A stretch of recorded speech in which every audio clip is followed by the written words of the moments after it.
This is RaysGrid, a normal Minecraft world with 99% of all blocks removed. Despite its extremeness, everything is still possible. With the goal of this series to obtain every advancement, item, as well as mob. Watch the series from the beginning with a link down below, as well as learn how you can actually join us in this world. In the last episode, we went and started a raid to collect each of the different raiders. Some of them were easy and some of them were extremely difficult. We then worked on the Monster Hunter advancement and collected a magma cube in preparation for the Netherside Zoo. We then collected a wide variety of items, which we put in the museum, almost completing every single item with the letter B.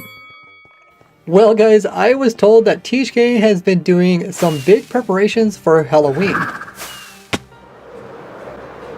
What? What is this thing? Oh my goodness. Oh my goodness.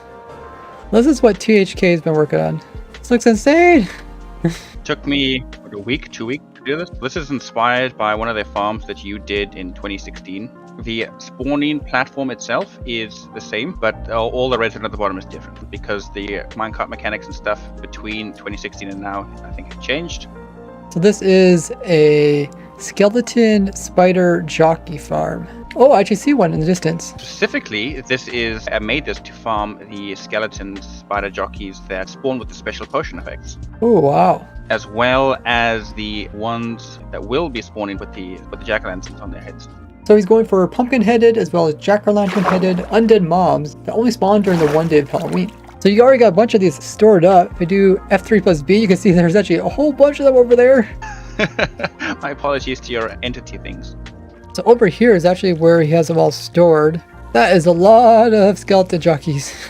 And you can see how the honey is actually reducing their fall damage when they get placed into these different slots. Oh my goodness, you got ones of all sorts. Oh, there's some with potion effects. The spawning platform is the same one that you made in your video in 2016. And the redstone down here is different. So the idea behind it is that the spiders spawn, they get flushed out. So the platform is one high, so that only spiders can spawn there.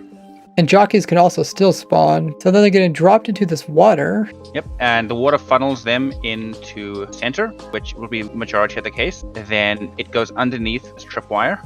So they fall down this little hole, and then you have a bunch of tracks that can pick them up from different directions. And then they get placed underneath of the string to test if they have a jockey on them or not. Yes, if a skeleton is riding the spider, then it will switch the tracks to go down a second track. If not, the spider goes through here. There's an activator rail that ejects the spider, and the spider just gets pushed off by the water. Nice. So if a skeleton hits this tripwire, then it gets redirected this way. But sometimes a skeleton will get dismounted by the water in there, because if you submerge a skeleton jockey, it dismounts, right? So I have a pressure plate over here to test if there's a spider as well. Oh, so you check it twice. It'll overhang here and switch the tracks to go that way. But if there's no spider, then it'll go back around and eject the skeleton over there where it ejects spiders. Oh, that's really smart. So they make their way down this rail system, and then you got a little bit of logic to tell which silos are full and which ones are open. Yes, so when it's full, the skeletons will trip a tripwire.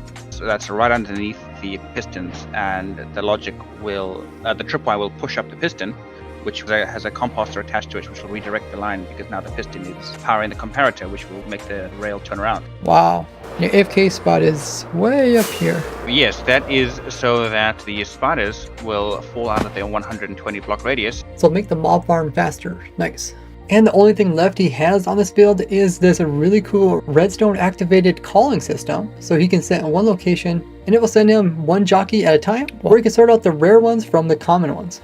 I'm really excited to see which Halloween ones you capture, as I have a lot of videos about rare items, blocks, and even mobs, including the different types of Halloween ones. So we'll come back to check up on this after Halloween. But speaking of Halloween, during the month of October, bats spawn higher in the worlds than they normally do, which is a cool Halloween feature, but it's also helpful for us, as I was told we have a bat that spawned inside of the museum itself. Let's go see if we can capture it. So Housechick found a bat in here. We do need to capture one. So to prevent the bat from despawning, let's go ahead and give it a name tag. Sub to RaysWorks on YouTube. Perfect name. Okay, so we got the bat here, and we're slowly closing off the area so it can't move around, while trying to push the bat into a small area so we could capture it. I was having difficulty actually pushing the bat, so I was trying to use a minecart to push it, and then this happened. Oh, I think it's in there. Oh, it died! Somehow the bat ended up in the moss block up above. It's almost as if the minecart picked up the bat and then immediately dismounted it, since bats can't ride minecarts. But then when it dismounted it up inside of a block and it suffocated. Let me know what you think happened here, but either way we lost our bat. But House Chicken actually had a second surprise for us. Ooh, wow, beacons, thorns, nice. Also got netherite ingots. Man, you must be wealthy in order to give those out as a gift. Of course, totems are lovely. Emeralds are great for always trading. Fleshy iron, that's used a lot. And deep slate and diamond ore. Thanks so much. Sorry, I left these boats here hoping to catch some hostile mobs. We actually caught Enderman, which is kind of funny. It's Enderman that's holding a block too. It was a griefing Enderman, but caught him in the act of stealing one of our moss blocks, probably out of our spawn area. We'll leave it here in case we need another Enderman. Speaking of captured mobs, Sandstorm also converted over a skeleton using powder snow. So we got a stray here for the zoo, and he also converted a zombie using water into a drown. So another hostile mob acquired and getting a bit closer to collecting them all. Recently, we've been doing a lot of exploring, looking for all the unique mobs and items. And Sandstorm says he has just the thing to help us with our journey. Ooh, a lot of creepers.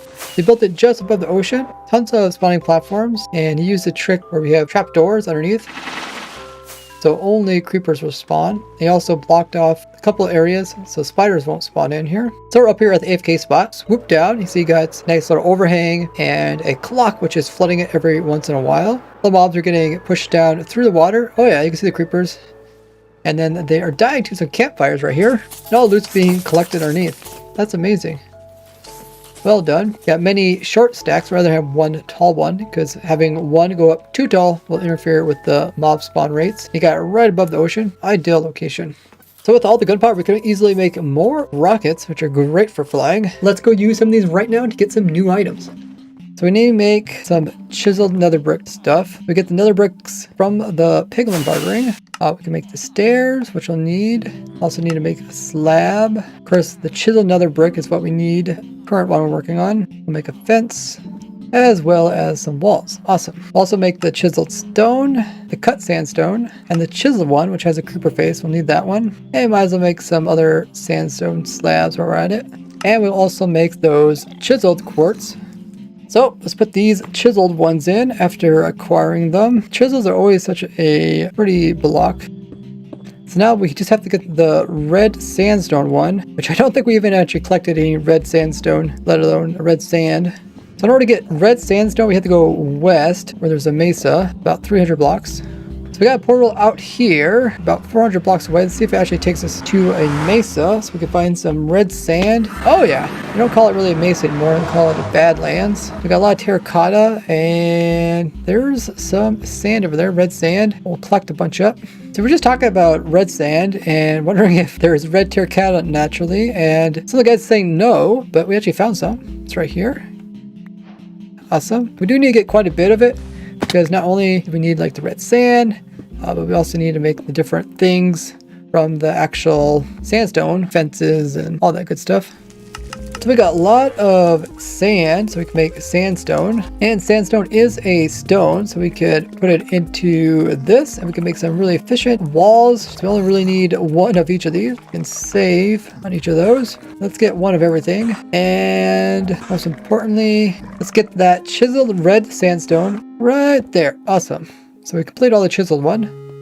We're doing pretty good. So we need some mutton. So we got 2 sheep and we'll breed them. Go ahead and kill one of them to get some mutton. Awesome. We also need to make a clock, which is just some gold and redstone.